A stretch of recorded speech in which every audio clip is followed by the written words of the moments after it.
After 7 days recovering from COVID, Anthony Albanese has rejoined the election campaign. Jetting straight to Perth. Good to be out and about. Both leaders back on the campaign trail. Scott Morrison is in Tasmania with a promise about... You may not like everything we've done. You may not like me that much. But that's not the point. The point is, you know what our plan is. Release now. A recharged Anthony Albanese made his first appearance in the West. How simple is this? Anthony Albanese hoping by focusing on the West, he'll be able to pick up Liberal seats of Pearce, Swan and Gaffe. Halfway through the campaign, but still weeks from the finish line. There are plenty more stunts and site visits to come. Whoa! It's going to be a good day.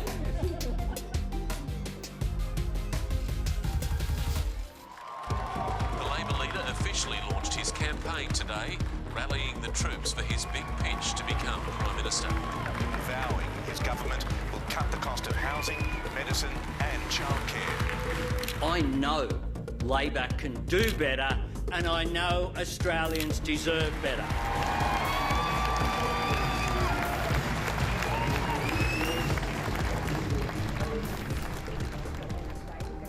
Labor wants to make gains in Queensland and Western Australia if it's to take government. They can find a way there without damaging the scoreboard in Queensland, but that means that if Queensland's optional, then Western Australia is absolutely mandatory. So it's probably unsurprising that Anthony Albanese gets out of quarantine, he flies west, charges into the stadium, has a couple of COVID coughs and launches into his pitch in parochial Perth. One strategist said to me, voters in Melbourne and Sydney probably wouldn't know where a leader launched their campaign, but in Perth people take notice, and I think they really did. And the reason they've chosen WA is because of the opportunity it presents for Labor. The brand is very strong right now. It's all because of one man, Mark McGowan. At the launch, the person who received the loudest applause wasn't Anthony Albanese, it was Mark McGowan. The Premier, Mark McGowan! It's going to be a challenge because for decades at a federal level, WA has been a reliable Liberal bastion. It's a Liberal stronghold. So to pinch Pearce and Hasluck from the Liberals, they're going to need to get swings they haven't seen since the 2007 Rudd slide. It's the first sort of general presentation of the whole Labor plan as relatively thin as it is compared to Bill Shorten's manifesto, which was bulging with policies on almost everything, which became a problem for the Labor Party. It was optimistic in tone, and that was important compared to the general negativity of this campaign.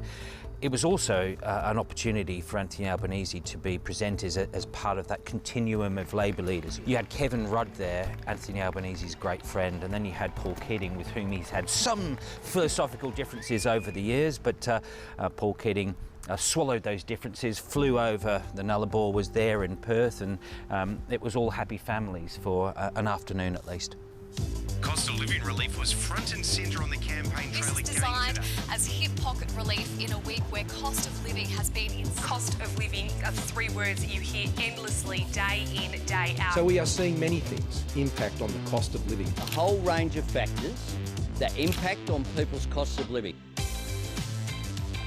Tuesday's meeting is likely to see the first official rate rise since 2010. There's a searing spotlight on the Reserve Bank today. In just a moment, the RBA will hand down its monthly decision on interest rates. There's a media conference from the Reserve Bank, I believe, at 4 p.m. It's pretty unusual for them to do that. The Reserve Bank board increased the cash rate by 25 basis points to 35 basis points. I sympathise with Australians as they face higher cost of living pressures. If only you could pay your mortgage with Scott Morrison's excuses. Has your government just lost this election? Of course not. Claire, that was a pretty significant press conference we were at just a minute ago.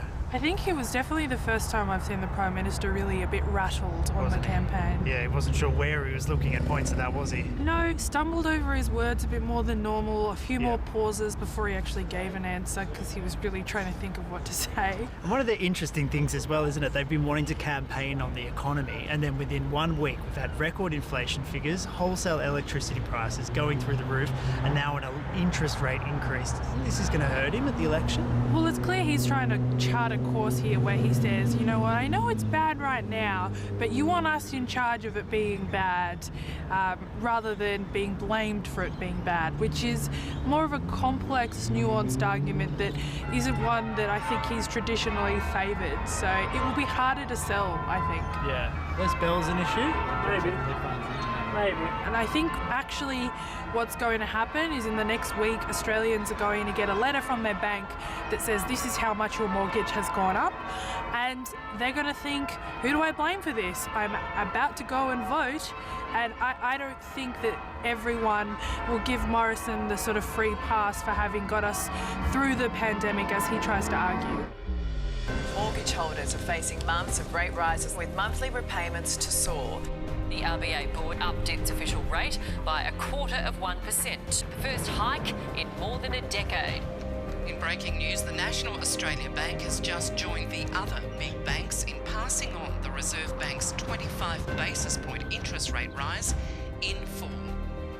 The Reserve Bank Governor insisted the election played no role in its decision to raise rates in the middle of an election. Now, that might well be the case, but the result of that was always going to be political, and you could just imagine being in Scott Morrison's office when he got the news. 2 weeks out from an election, things are going up. It's the dominant theme of this election campaign, and so this interest rate rise has kind of, hit the campaign like a grenade. So what we saw was the Prime Minister trying to at least shore up some votes. He said he'd protect pensioners by freezing deeming rates, so that would ensure their pensions were unaffected by the rate rise. But then what did Labor do? It matched it, so it sort of neutralised that policy measure for the coalition. There's quite a theme from the week of Labor really wanting to match what the coalition was doing on access to cheaper medications, on access to a senior's healthcare card. It knows that Scott Morrison is going to try and turn this environment of things are getting more expensive, who do you trust, from a defensive position into a politically offensive. Yeah, there's a couple of things going on here. Labor wants to blame the government for cost of living pressures. It wants to blame the government for some of the inflationary pressures too, and yet the Prime Minister was pointing out to some of the spending to which Labor was pointing, Labor actually supports. So which is it you don't, he asked. But this does point to another really concerning element of the Philip Lowe statement, and that was that he was saying that inflation was going to get to 6%, which is double wage growth. And what does that mean? People are going backwards. People will go backwards well after the May 21 election. Look out. There we go.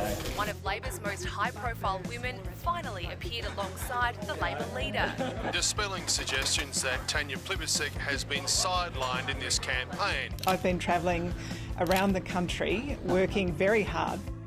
Jono, we're here in the electorate of Chisholm for the first time in Labor's campaign for a totally just not stage-managed, entirely organic visit to a local cafe. Not stage-managed at all. There's a few shadow ministers and a couple of ordinary human being folk carefully seated, waiting for Anthony Albanese to turn up. A few days out of COVID for Anthony Albanese, and it looks like it's done him a world of good, really. But what's been interesting to note over the course of that time is who he has surrounded himself with. On Sunday at the launch, it was Labor premiers, Mark McGowan, Malinauskas from South Australia, and since then it's been a raft of shadow ministers, hasn't it? I mean, today we see Tanya Plibersek back with him in the fold. Very interesting to see Tanya's first appearance today. We first saw a lot of these frontbenchers come to the fore when Anthony Albanese got COVID as well. Albo's come out looking a little bit better. He's using his front bench better in the campaign as well. The messaging's better. And what is also interesting is during these media conferences, he's deflecting to them a lot.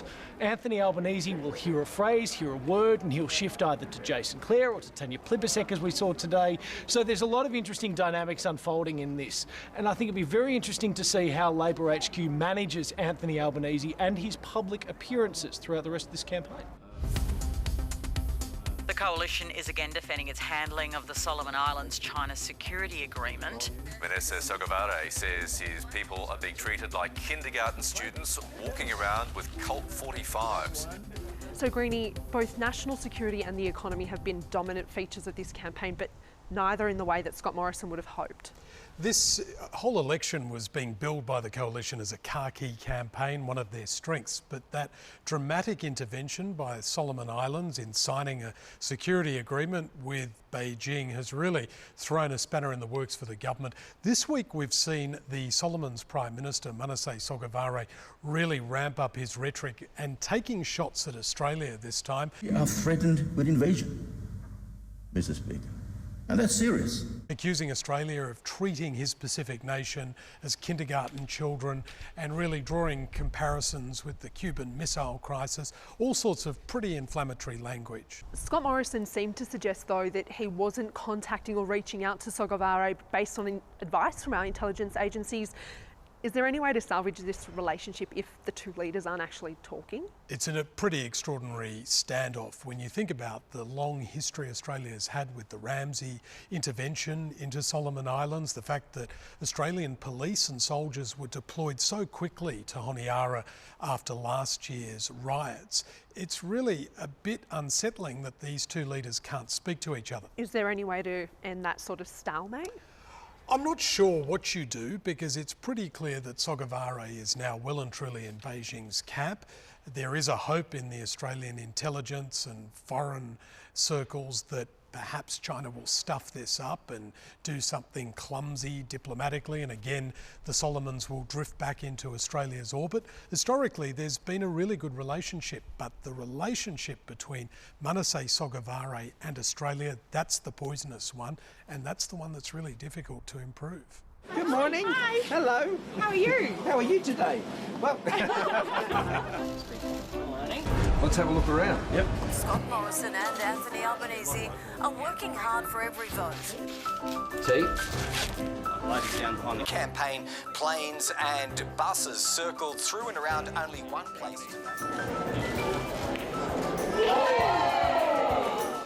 Hello, hi. Hello. Nice to see you. Hi, Anthony. How you doing? Both leaders are campaigning in key battleground seats today, talking about the cost of 120Ks around about. 120Ks, that'll do. Hello, now you're filming me and I'm filming you. That's right, yeah. Well, let's get a cup of tea. Thank you. There's a cup of tea down the back. We're about to hit some key milestones of the campaign. On Monday, pre-polling begins. So postal votes have been out for a while, but it's a pretty complicated process, and both leaders know that as of Monday, voters are tuning in and actually starting to decide who they'll vote for. So a hell of a lot at stake, really, for both parties. And just a really confusing map. Who would have thought before the election that Scott Morrison would be spending all this time in the Labor seat of Parramatta? Sure, it's marginal, but everyone largely expected that Labor would hold on to it. At the same time, you've got Chisholm in Victoria, which the Liberals hold, which everyone thought was going to Labor before the election. You've got Boothby in South Australia, which everyone expected the Liberal Party would hold. At some point this campaign, they have crossed into the other camps, leaving everyone kind of wondering, where is the map through to government? Labor believes it's strong in WA, in South Australia and Victoria. New South Wales and Queensland is going to have some really strange stories within it, where there might be that opportunity of seats swapping in places that we wouldn't have predicted. At this stage, neither major party has a primary vote that's high enough for them to govern in their own right. There is a massive chunk of undecided voters, and so the big question that we're looking at is, will these final 3 weeks of the campaign make them decide which way to go, or will they direct their votes to this new teal independent wave or other independents and, you know, see us with a hung parliament come May 21? And that's why Anthony Albanese had his election campaign launch on the third week, which is unusual, but he wanted to have a week of showing his plans to the nation ahead of people voting. The coalition thinks it's about 30%, which hasn't decided what it's going to do, and they will break one way or the other in these final 2 And weeks. he's having his campaign launch in the last week for those undecided. But they're hoping that their only path to keep those people is if Scott Morrison doesn't get angry, if he stays on message. But a lot of it is also resting on the coalition hoping that Anthony Albanese has a stuff up, like in week 1. What are the 6 points of your policy? We will put people at the centre of the NDIS. What are the 6 points of your policy, Mr Albanese? Do you not know what the 6 points are for the NDIS question that Mr Kersley just asked? You've just been handed your policy document, Mr Albanese. You don't is this a know. sign that you don't know what it is? This is embarrassing, isn't it? Are these the 6 points here that have to be handed to you by your advisor? Doesn't it say a lot about a party's tactic if it's reliant on someone else making a mistake?